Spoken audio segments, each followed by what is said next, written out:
At 8 o'clock in the morning, the Berkshire town of Windsor is already alive to another working day. Preparations at the castle are well underway. Everything in the staterooms, scene of many state and official occasions, is given detailed and careful attention. And for the men and women who are anxiously making their way to the castle, it's the culmination of many weeks of preparation. It's the day of their investiture at Windsor Castle.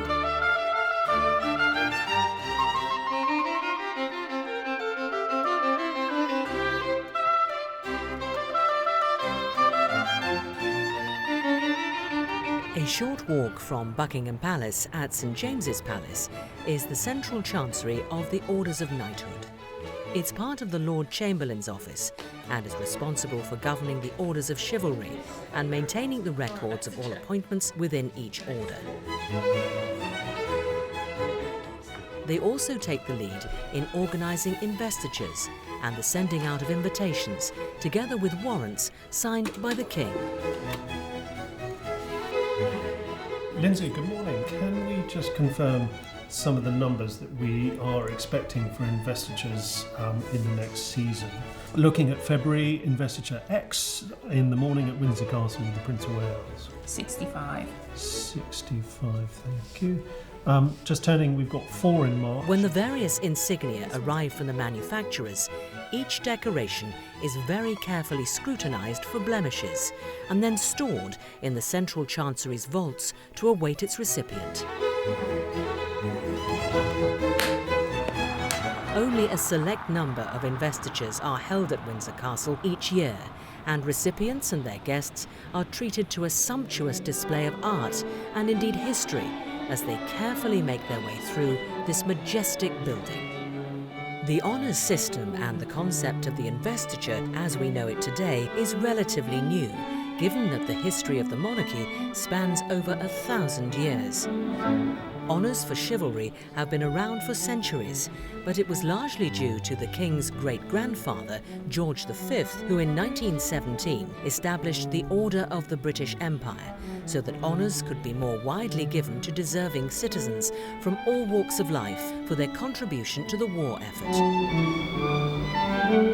With the ending of the First World War and the armistice in 1918, King George extended the range of recipients to include those from the world of science, the arts and literature, as well as the voluntary and charitable sectors.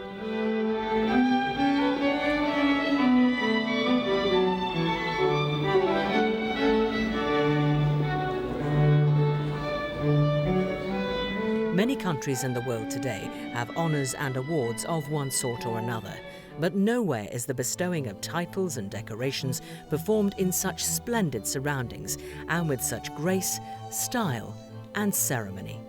Dr. Lam Kwok for services to education. I think one of the most important aspects of an investiture is to be able to reward in a suitable way the selfless service and dedication of so many of these remarkable people. People who've dedicated their lives in all sorts of sort of unseen areas.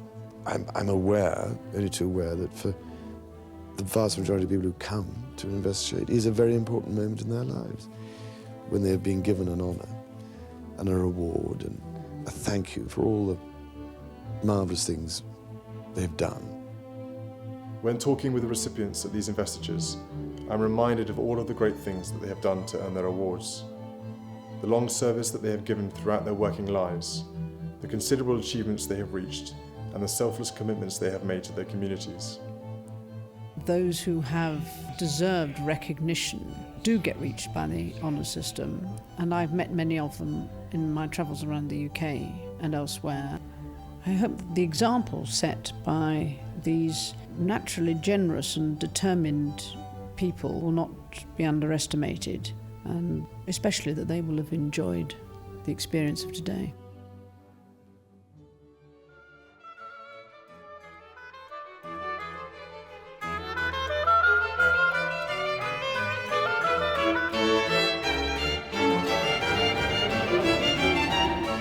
as today's investiture comes to an end, there can be little doubt that the day will have given lasting pride and pleasure to all.